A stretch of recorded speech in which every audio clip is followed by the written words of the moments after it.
Hello friends, मैं शशांक सिंह आप सभी का आईएएस पॉइंट के यूट्यूब चैनल में हार्दिक स्वागत करता हूं। फ्रेंड्स, आज हम आपको बताने जा रहे हैं सार्वजनिक वितरण प्रणाली की वर्तमान स्थिति। जैसा कि विगत दिनों से हम लोग अध्ययन कर रहे हैं NCERT class 9 economics chapter 4 Bharat में खाद्य सुरक्षा। उसी सिलसिले में आज हम अध्ययन करेंगे सार्वजनिक वितरण प्रणाली की वर्तमान स्थिति क्या है, यानी जो पब्लिक डिस्ट्रीब्यूशन सिस्टम है उसकी प्रेजेंट सिचुएशन क्या है, प्रेजेंट कंडीशन क्या है, वो कैसे इम्प्लीमेंट करती है पब्लिक में और कैसे कैसे उसको लोगों को लाभ मिल रहा है। आज हम उसके बारे में अध्ययन करने जा रहे हैं।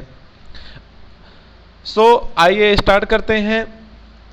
सार्वजनिक वितरण प्रणाली खाद्य सुरक्षा सुनिश्चित करने की दिशा में भारत सरकार का सर्वाधिक महत्वपूर्ण कदम है।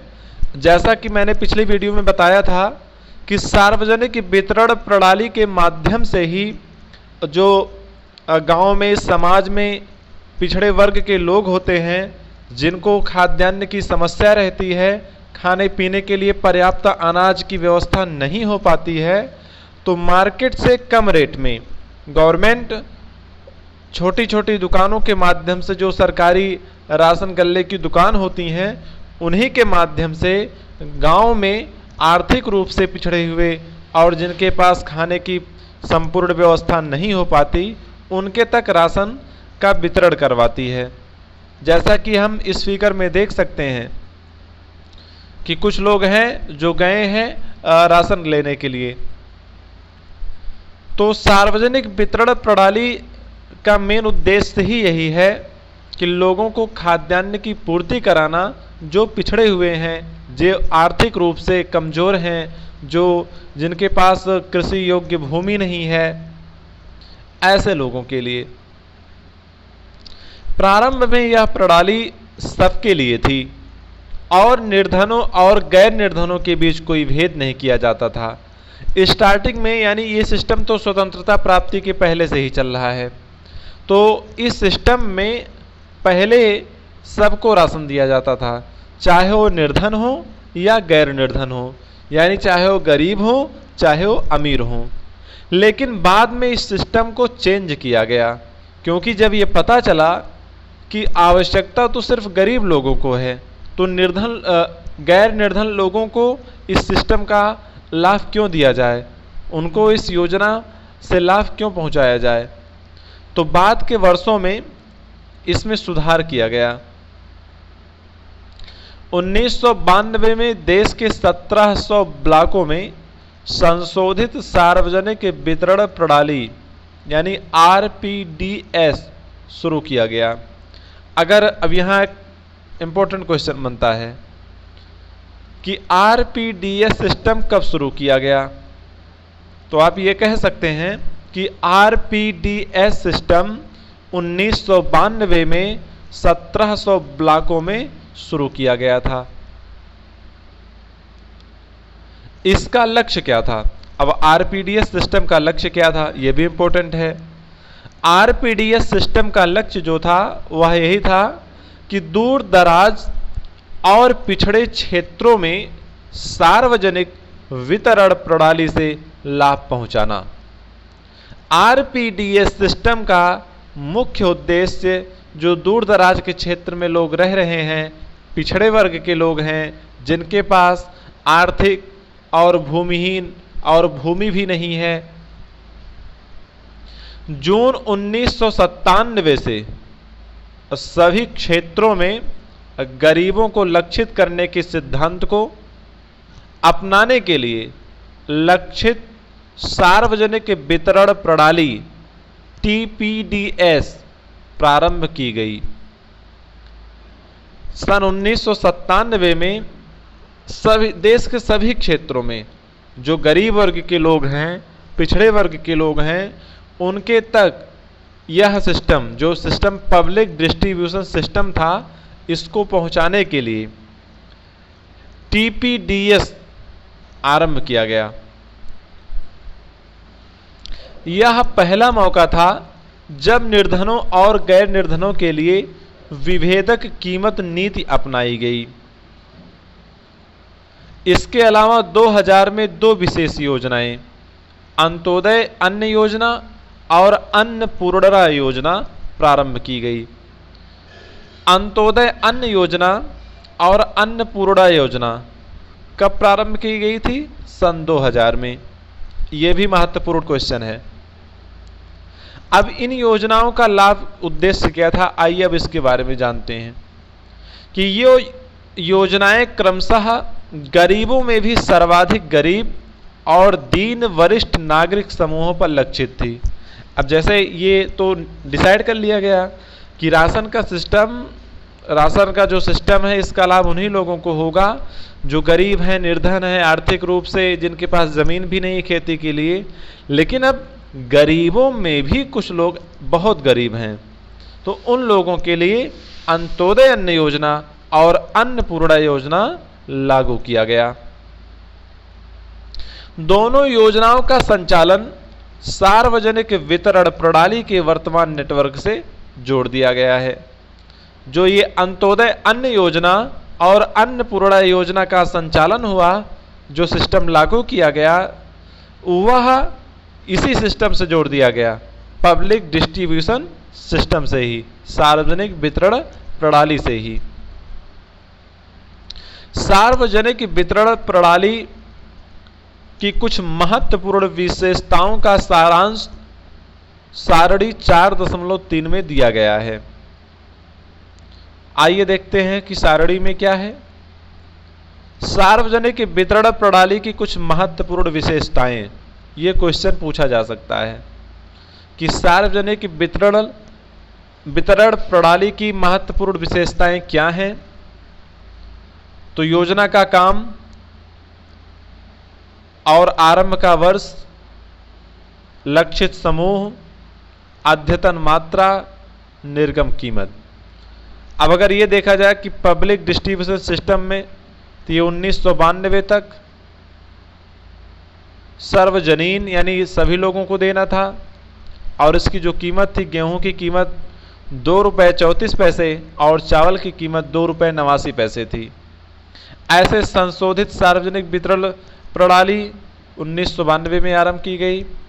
इसका उद्देश्य यह था कि जो पिछड़े ब्लॉक के लोग हैं उनके तक यह योजना का लाभ पहुंचाना। नेक्स्ट है लक्षित सार्वजनिक वितरण प्रणाली। यह 1997 में आरंभ की गई और इसका लक्ष्य था निर्धन और गैर निर्धन दोनों को 35 किलो खाद्यान्न देना, चावल और गेहूं मिला के।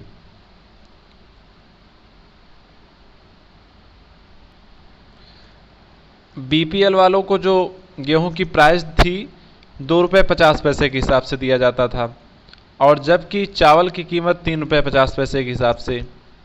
यही सिस्टम एपीएल वालों में गेहूं 4 रुपये 50 पैसे दिया जाता था और चावल 7 रुपये की। तो एपीएल वालों को थोड़ा महंगा दिया जाता था, क्योंकि ये ऐसे वर्ग के लोग थे कि जो कम गरीब कहे जा सकते हैं। जो बहुत गरीब थे उनको 2 रुपये 50 पैसे के हिसाब से दिया जाता था। तो अंत्योदय अन्न योजना, इस योजना में इसका आरंभ 2000 में किया गया, और इसमें जो मुख्य उद्देश्य इसका था कि निर्धनों में जो सबसे निर्धन हैं उनको 35 किलो खाद्यान्न दिया जाए, और गेहूं का प्राइस जो है वो 2 रुपये केजी और चावल का 3 रुपये प्रति केजी। अन्नपूर्णा योजना ये 2000 में आरंभ की गई। इसका मुख्य उद्देश्य ये था कि दीन वरिष्ठ नागरिक इनको 10 किलो खाद्यान्न दिया जाएगा, और वह भी निःशुल्क। जैसा कि नीचे दिया हुआ है कि बीपीएल निर्धनता रेखा से नीचे वालों के लिए कार्ड बनाया जाता था, और एपीएल कार्ड जिनके पास रहता था वह निर्धनता रेखा से जो ऊपर रहता था। इसीलिए बीपीएल वालों को कम पैसे में अनाज दिया जाता था, जबकि एपीएल वालों को ज़्यादा पैसे में। तो ये हुआ कि यानी सार्वजनिक डिस्ट्रीब्यूशन सिस्टम कैसे काम करता है, किसको कितने कीमत पर राशन दिया जाता था, और कौन कौन सी योजना कब आरंभ हुई। आइए अब आगे देखते हैं। खाद्य पूर्ति के माध्यम से अकाल और भूखमरी की व्यापकता को रोकने के लिए ये सारी योजनाएं महत्वपूर्ण भूमिका निभाई हैं। इसके अतिरिक्त आमतौर पर निर्धन परिवारों के पक्ष में कीमतों का संशोधन होता रहा है। न्यूनतम समर्थित कीमत यानी कि जो अपना एमएसपी है और अधिप्राप्ति ने खाद्यान्नों के उत्पादन की वृद्धि में योगदान दिया है तथा कुछ क्षेत्रों में किसानों को आय सुरक्षा प्रदान की है।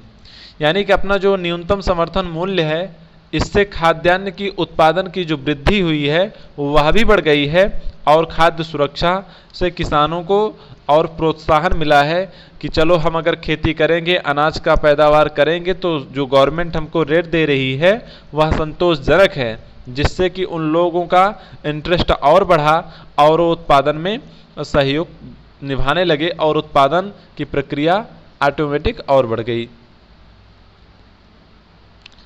लेकिन जो पब्लिक डिस्ट्रीब्यूशन सिस्टम है, इसको अनेक आधारों पर आलोचना का सामना करना पड़ा है, बुराइयों का सामना करना पड़ा है। जैसे अनाजों से ठसाठस भरे अन्न भंडारों के बावजूद भूखमरी की घटनाएं हो रही हैं। जैसा कि लोग ये कह देते हैं कि सरकार के पास इतने खाद्यान्न के भंडार हैं फिर भी भूखमरी पड़ रही है। तो होता है कुछ सिस्टम में कुछ कमियां रहती हैं और कुछ लोगों के द्वारा कमियां होती हैं, जिनको दूर करने के लिए शून्य से शिखर तक के लिए हमको पूरा कटिबद्ध होना पड़ेगा। सबको सबकी समस्याएं समझनी पड़ेंगी। अब कहीं कहीं अनाज क्या है सड़ रहा होता है, कहीं कहीं अनाज क्या है खुले स्थानों पर पड़े रहते हैं, तो उनकी केयर नहीं की जाती है, जिससे कि क्या है कि अनाज का दुरुपयोग होता है और जिनको उनकी आवश्यकता होती है उनके तक पहुंच नहीं पाता है। यहां एक ग्राफ दिखाया गया है कि केंद्रीय खाद्यान्न गेहूं चावल का जो स्टॉक और न्यूनतम बफर प्रतिमान, देखिए जुलाई में कितना रहता है, जुलाई 2, जुलाई 3, जुलाई 4, ये वास्तविक स्टॉक है और ये बफर प्रतिमान है। और ये जो सर्वे है ये 2004-05 में जो इकोनॉमिक सर्वे किया था उस समय की है। अंत्योदय अन्न योजना, आइए जानते हैं अंत्योदय अन्न योजना क्या है। अंत्योदय अन्न योजना दिसंबर 2000 में शुरू की गई थी। इंपॉर्टेंट क्वेश्चन, इसको आप लोग नोट्स में लिख लीजिएगा कि अंत्योदय अन्न योजना कब शुरू की गई। अंत्योदय अन्न योजना दिसंबर 2000 में शुरू की गई थी। इस योजना के अंतर्गत लक्षित सार्वजनिक वितरण प्रणाली में आने वाले निर्धनता रेखा से नीचे के परिवारों में से 1 करोड़ लोगों की पहचान की गई। यानी कि अंत्योदय अन्न योजना का मुख्य उद्देश्य जो था कि निर्धनता रेखा से जो नीचे हैं उनमें तक राशन पहुंचाना और उनको खाद्यान्न की जो समस्या है उसको दूर करना।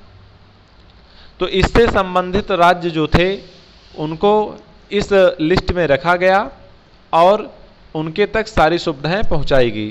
तो अंत्योदय अन्न योजना के अंतर्गत 2 रुपये प्रति किलोग्राम गेहूं और 3 रुपये प्रति किलोग्राम की अत्यधिक आर्थिक सहायता प्राप्त दर पर प्रत्येक परिवार को 25 किलोग्राम अनाज उपलब्ध कराया गया। यानी कि इस योजना के अंतर्गत 2 रुपये प्रति केजी गेहूं और 3 रुपये प्रति केजी चावल की आर्थिक सहायता प्रदान की गई, जिससे कि वो खरीद सके इतने कम रेट पर। और ऐसा जो था उनको हर महीने 25 किलो राशन दिया जाता था। अनाज की यह मात्रा अप्रैल 2000 में 25 किलोग्राम से बढ़कर 35 किलोग्राम कर दी गई। ये भी क्वेश्चन पूछा जा सकता है कि अंत्योदय योजना के अंतर्गत 25 किलोग्राम अनाज से मात्रा 35 किलोग्राम बढ़ाकर कब की गई, तो अप्रैल 2002 में। जून 2003 और अगस्त 2004 में इसमें 50-50 लाख अतिरिक्त बीपीएल परिवार 2 बार जोड़े गए। कितने कितने 50-50 लाख बीपीएल परिवार 3 और 4 में जोड़े गए। इससे इस योजना में आने वाले परिवारों की संख्या 2 करोड़ हो गई अंत्योदय योजना में। अब आइए जानते हैं सब्सिडी क्या है। सब्सिडी वह भुगतान है जो सरकार द्वारा किसी उत्पादक को बाजार कीमत की आपूर्ति के लिए किया जाता है।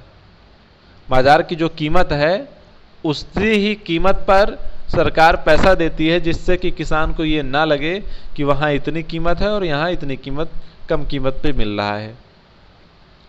सहायकी से घरेलू उत्पादकों के लिए ऊंची आय कायम रखते हुए उपभोक्ता कीमतों को कम किया जा सकता है।